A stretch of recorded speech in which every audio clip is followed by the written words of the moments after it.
group. On my very first day at Nevus Outreach in 2019, June 1st, 2019, I was in a room with Shona with trying to absorb all the knowledge as on my very first day as the executive director at Nevus Outreach. And Shona was gracious then for lots of my questions, and we've stayed in touch over the last few years and just grown in that professional relationship.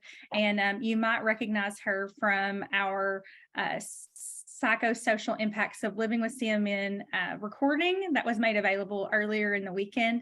And Shona is going to be facilitating and moderating our discussion this evening. And Shona, if you want to share just a quick 2-minute section about your work and what connects you to interesting projects like this one. Thank you so much. Sorry. You should be able to turn on your camera now as well. I will try that. Hello, everyone. Thank you so much, Lauren. That was a lovely introduction. And we did have such fun at that first conference. And of course, it's really lovely that we get to continue working and finding our work is crossing paths and we can support one another. So since that lovely day when we met, and I was back then working to develop the Global Skin Initiative, I moved on, basically I helped to found that organization and at some point had, set it up and passed on the reins. And I then moved on to get more involved with mental health projects. That really matters to me to advocate for people who are a little less able to do that for themselves. So, in my history, I would say I've known people that were affected. So I like to advocate for mental health. And then of course, we know that when people are living with visible differences, then mental health can be impacted. And so I have a passion to actually work with people who are stigmatized due to appearance. So I'm really grateful for Lauren inviting me here and happy to help facilitate this session. We want to welcome the audience to offer questions, and you can do it live or in chat. But beforehand, I'd like to introduce to you our panel. So starting off then, I will go one by one. We have Angela Bermudez, and Angela is a 47-year-old adult, and she has Nevus, and she's from Southern California.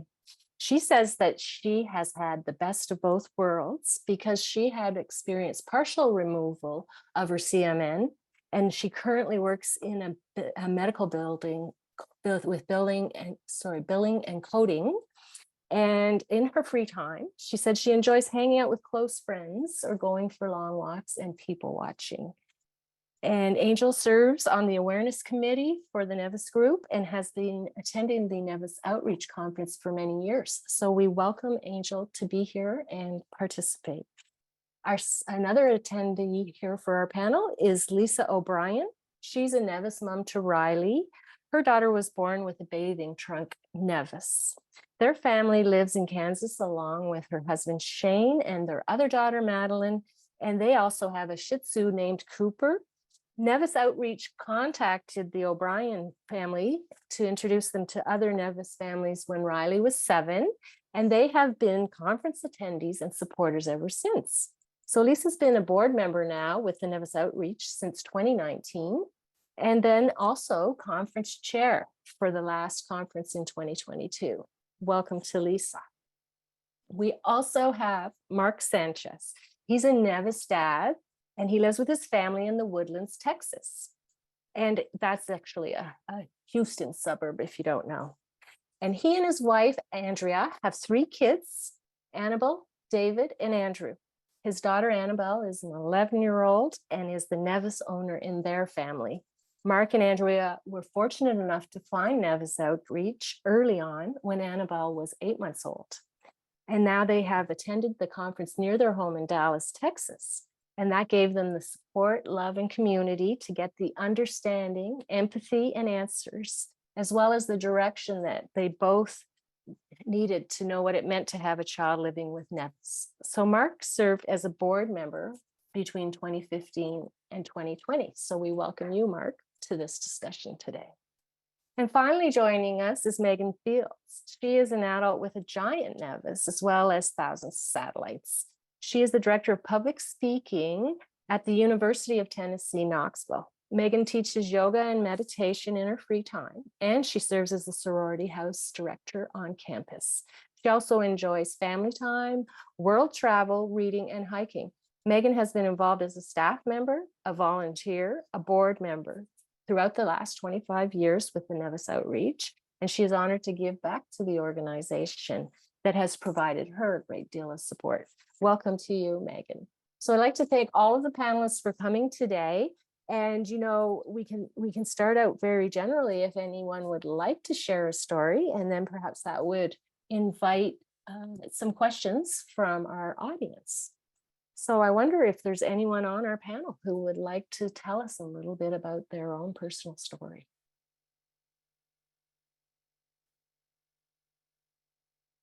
Anybody want to lead off with that?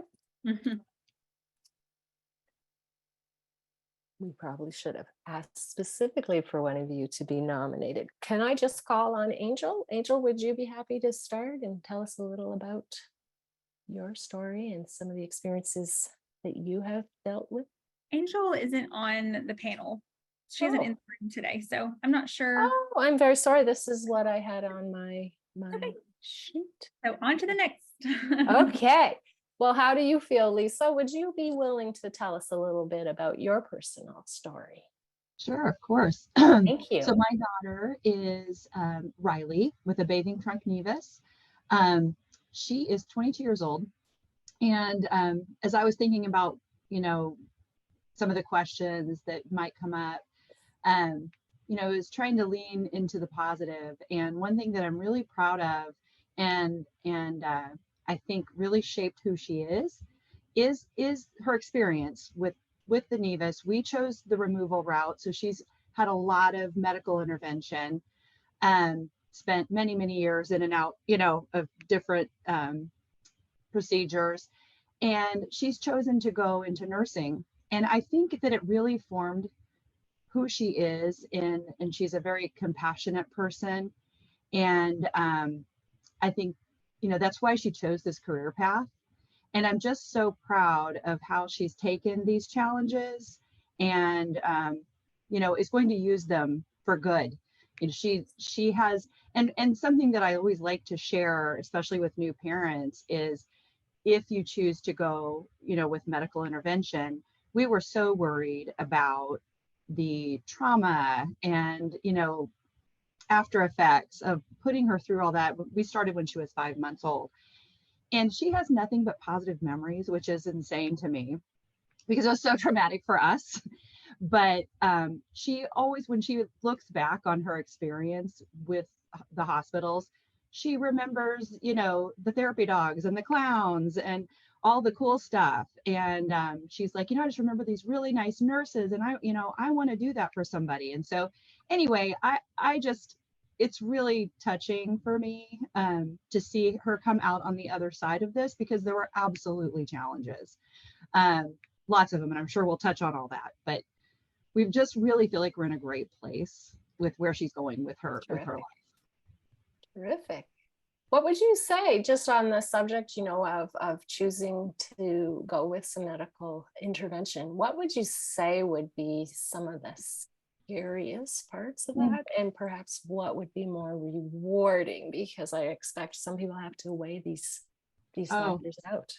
I mean, definitely the hardest decision you'll ever make as a parent, because it's on you. It's your decision. And, you know, 22 years ago, and Dr. Reynolds said so many of the things that I would say. I mean, if you haven't listened to that, you guys' video, it's just wow. Nice. But Thanks. it is, you know, such a tough decision, and neither is better than the other.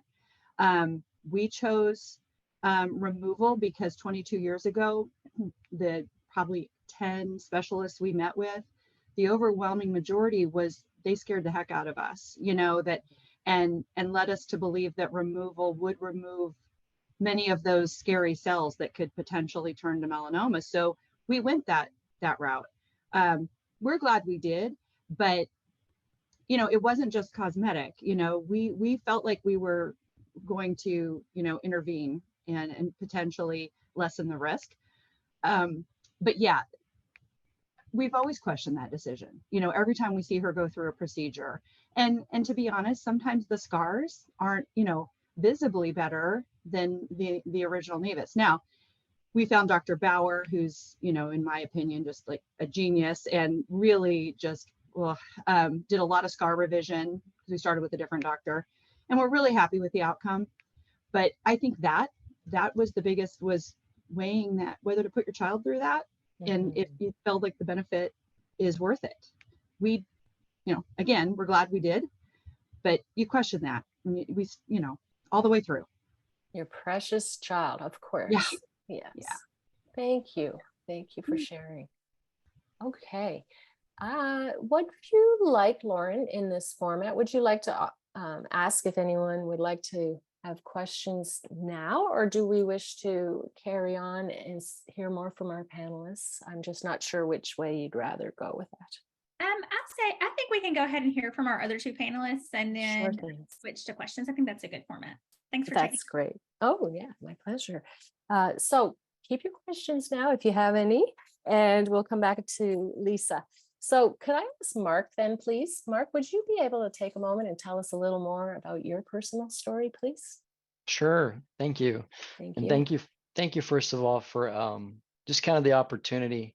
I think like Lauren started, and even yourself, Shona, hopefully little pieces of what I say are impactful to you, either as a new parent, kind of like Lisa said, making this decision. Hey, for us, Annabelle, she's 11. We had to make the decision at 8 months, and we also went she had a pretty big nevus on her cheek, and so we went the removal route as well, just because, to Lisa's point, the high risk for melanoma and things like that. So we went that way. We were lucky enough to work with Dr. Bauer, but we also, this is important, talked to a lot of different doctors. And I will tell you that that was probably the hardest part, because it's a little bit like when you give someone your resume. You give your resume to 6 people, you're going to have 6 different opinions. And what we had to kind of funnel through as a parent was, where's the common denominator? What is kind of amongst these decisions that are being told to us? Where are we seeing trends? And then from there, it was like a heart to heart. If you have a relationship where you're like, I need to pray about this, there was some of that. And then a little bit was just at that time, based on the details you had, then making a decision. I look back now, 11 years later, and same as Lisa, Annabelle doesn't remember any of those struggles that as parents we had. I remember like the first or second one, she would come out of the hospital, out of the the surgery, and Dr. Powers like, hey, everything went well. And then my wife would hold her and she would just start crying. So I held her and I'd sing a song to her. And to this day, I sing those same songs to her. And to this day, it reminds me of that, right? So there's a lot of memories attached to it, but I will tell you that now, if you were to ask Annabelle, she says the same, like, I'm good. She's still pre-COVID, we were doing some laser kind of to clean up the scar. But she's got a great group of friends that just kind of, love on her, and nobody, it has just never come up anymore. I know Whitney Casal is a director of membership, and we got the opportunity to meet with her, and I know she's a dancer. And so my daughter's a dancer, and I will tell you that is like her passion, and it's cool to just see her flourish. And I don't know if a little bit of everything that's gone on here in her life adds to this, but people always say how kind she is and empathy, and she's a big hugger and a lover. And so for that, just makes us happy. That's amazing.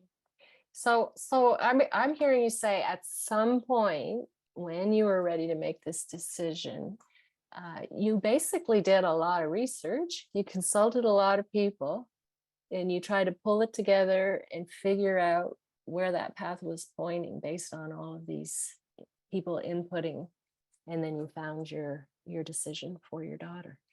That's Yeah. great. So Yeah. it was probably a bit stressful at the time though, when you're getting all of that input, right? And figure it out. Yeah, absolutely. And I would say that the other piece to think about too is, there's the benefits of what is covered with your insurance and having to navigate that, but then also saying, because this is a heart decision and you would do anything for your kiddos. But at the Yes. same time, I would say that hopefully you have people in your support corner that can keep you stable, if you know what I mean, to say, hey, we want the best for your daughter, for your son, but let's kind of take a step back and let's look at everything that's out here from a financial piece. Because you don't want to make a decision where you owe all this money. You want the best for your kiddos, right? But you have to make a smart choice. So have people in your corner that can bring you in and say, hey, let us help you make sure you're thinking clearly, because this is a hard decision, right? Great advice. And bringing in the monetary aspect of things. I mean, financially, things can get very expensive. So it is very prudent to have that knowledge at the beginning and really seeing with the whole picture what your money's going to buy too, I would imagine, right? Like, I mean, you have to spend wisely when you're looking at that. Yeah. And I'll say one more thing. I don't know if Lisa, you went through this, but we live in Houston, and so we flew out to Chicago for Dr. Bauer, and maybe Lisa can attest, you're there for the surgery. And, for us, we're like, we want to make sure everything's good. Dr. Bauer said, you can come in and like next day really fly out. We're like, no, we're going to stay a week just in case. So you think about airfare or driving and gas and hotel and food and all the what ifs. It's just, I'm only telling you this in case you haven't thought about it. It's good for you to kind of think about that. The whole picture of what's involved in the journey. Yes. That's right. That's great input. That's really good. And there are so many aspects to figuring it out, especially when you have to travel to get the treatment. And in your case, you decided to stay longer, which I think maybe other parents might like to do too. So I think that's another feature that you're presenting is just because a doctor said you can leave the next day, maybe you do want to stay around and just be short before you travel back.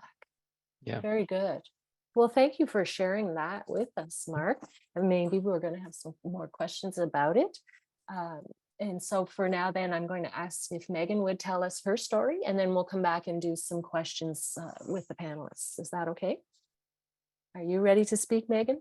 Yeah. Hey, friends. Hi. Good to see you, those that I can see, and good to see those of you that I can't. I was born in the late 70s, and my parents elected to have my trunk nevus serial excised. I went through, you lose count after a while, but 6 or 8 surgeries in Indiana, and one on my head, and then the one on my back is completely gone. And the scar is pretty gnarly looking, to be truthful. I'm jealous of those that have been able to excise using the skin expanders. That's such a cool process. But I'm also envious every once in a while when I see someone who has theirs fully intact, and I'm like, I wonder how my life would have been different. But I love my parents and I respect their decision. And one of the main things I struggle with is itching. I have severe itching multiple times a day. And over the course of my years, I've learned to manage it differently. I have what I call a vibrator, which is a handheld massager. And I also have a hairbrush in one hand and a massager in the other. And I just go to town a couple times a day. So that's my main side effect, if you will. I don't know if the itching was pre-surgery, and I don't know if the itching is post-surgery. Regardless, I still deal with it every day. I didn't find Nevus Outreach until I was 22, and it changed my life psychosocially. I tell everybody at Nevus Outreach that I went through a lot of therapy in my late 20s and a lot of my 30s to come to where I am today. And I'm in a very healthy place, mental health wise now. And I'm tired of covering up my nevus. I wear mostly what I want. I still cover my back just because it's not something I want to show to everybody. But I live a very full life. I love to travel. I have lots of friends. And yes, I still get stared at every single day. Depending on my mood, I respond appropriately. I care a lot less nowadays. I really don't care. It takes a lot of energy to respond. Growing up, I wasted a lot of energy trying to respond when it probably wasn't worth my time, but sometimes it is worth your time. And I would carefully explain in a nutshell what was going on. Or if the person handled it in a rude way, my parents gave me permission to use whatever hand motions were appropriate for the situation. And I'm so delighted that they empowered me to do what I needed to do to feel good in my situation. And I'm still learning every day to love my skin. It's not perfect. Sometimes I just want to be anonymous, and I feel like everywhere I go, I've lived in the same town now for 34 years, and you can't hide. I'm glad I don't have anything to hide, but I teach at a university, and I have 155 students in my class every semester, and I use it as an opportunity to make them aware. I don't share a lot of the details, but I definitely speak openly. I wear skirts, I wear sleeveless clothes, and nobody cares. After the first day, they're like, okay, cool, Megan's my professor, and it's no big deal. So I feel very blessed. I had a great support system growing up. My family is wonderful. My church was wonderful. And this organization is wonderful. And I have great friends. There's definitely some depression that came with related to my nevus. I don't want to say it caused it, but related to having a skin difference. And I'll just leave it at that now and see if there's any questions. But thank you for allowing me to share and be in an organization that I've got so much from and now can give back. Well, thank you for participating. It sounds like you've been a part of Nevus for a while now. So I see that we have a fair number of people in our audience, and I do see a Q&A answer here, or question here. So I'm just going to say the question, and then I'm going to ask if any of our panelists can respond. We'll just read the question, and we'll see who would be the appropriate person to respond, and maybe more than one of you in certain cases. Okay, so our first question that comes up says, if any of you have had children with developmental delays in NCM, what have you found to be helpful with deciding on things such as delaying school by a year to attempt to catch up in developmental skills? Right now, she just turned 3 and is the sweetest child, but how do you make those decisions to know you are doing what is best for them? Anybody want to take a stab at that? Anybody have developmental delays and NCM in their history? We did not have that, but I would say take your time. I mean, I would wait and let her catch up. There's no rush. It's over before you know it, and they're off to college. So for me, I would delay it and spend as much time with her as possible. And that I'm hoping that the discussion turns more toward earlier interventions, and I'm not talking about removal, but you're talking about extra developmental help, mental health. I would say my biggest takeaway is I wish we had done more mental health support early on. We did attempt one time. Our children's hospital here in Kansas City has a long waiting list. I mean, it was impossible to get in front of somebody. And so we felt like she was doing great. And so we just kind of let it go. And then I think we could have gotten in front of some depression and anxiety that I think was related to her nevus. I mean, as you go through middle school and high school now, I won't say there's bullying. I think it's an internal thing that body image it's a big deal. So extra developmental, help, mental health, I would take my time and do all of that. Excellent. I will also just add, we just made that decision with our daughter Maylee last year. So she just turned 6 and will just now be starting kindergarten in the fall. We just felt like if at any point she ever struggles socially, we didn't want her to struggle socially and academically. If one extra year would make it where the academics came easy, then maybe that would save us some trouble later on. And even at 5, we're starting to see some signs of anxiety and just takes her abnormally long time to warm up to new social situations, doesn't always even yesterday in the kids activities here online, she was not bless Charlie's heart, he was trying, but she was not into it. And so I just think that can't hurt, and just utilizing the resources that are available in your local community. Consult with your pediatrician. We're making a referral for play therapy before we even start kindergarten, so she's going to walk in that room already with folks reaching out to get her connected to the resources that we have available here. And I would just hope that those are resources that, as we as the Nevus outreach community, can provide those to the constituency and point you in the right direction of what's working broadly amongst our community. We'll be sure to keep everybody up to date. That's excellent. I feel, in summary, hearing both of you, and by the way, I should ask Mark, did you want to say anything regarding that because of having your daughter? Did you want to add anything? I'm No. seeing that what I'm hearing is almost that you're recommending, Lauren and Lisa, that you're kind of really just listening to your child, right? Mm-hmm. And you're just going with the flow with what's needed from your child, not really paying attention to the whatever the school system is doing at whatever age, right? Getting your child ready so they go and thrive and feel happy with that. Excellent. Excellent.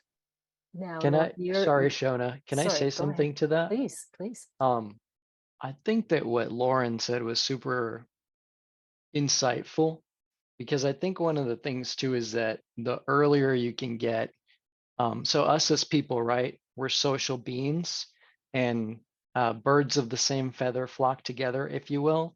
I think that if you can get your child inserted socially, be it with mommies of the same age kiddos, and they can get that social piece going, I think that plays a big piece in getting their confidence, but also getting them acclimated to being socially active. So I just wanted to throw that out there, right? Fantastic. All right, I'm going to go now and see what our next question is. Now we did have that come up a little bit in the discussion, and we're coming back specifically to this question. What are all of your thoughts in the panel on removal surgery? We've talked a little bit about that. Is there anything more anyone would like to add on removal surgery? I'm wondering actually if our attendee whose name isn't showing here might have a more specific question. We could ask you to type that, because there was a little bit of chat here about how Mark and Lisa went ahead and chose that option for their child. Perhaps you have a more specific question on removal surgery. And then the next question is, what advice would you give to new parents or youth with CMN? Being a parent, what would you say to another parent? Treat them just like your siblings. Good one. I have 2 brothers, and I was treated very similar to them. So I would just advise to be consistent. I'm not a parent myself right now, but I appreciate the way that I was parented, and yeah, I was very much treated normally. So not making an exception, just for the fact that you have Nevus is just treating you like a normal human being to do any of the activities that your siblings would have done. I was on the swim team. My Appropriate mom age. sewed swimsuits so that my back was covered, and I was Nice. expected to go. Yeah. Fantastic. Okay, anybody else comments on advice to new parents or youth with a CMN?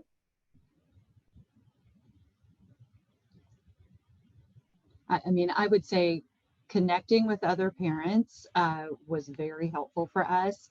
Since my daughter's 22, there was not the Facebook group, and it makes my heart so happy when I see new parents finding Nevus Outreach and other parents the day their child is born. Like you said in the introduction, it took us 7 years to find Nevus Outreach.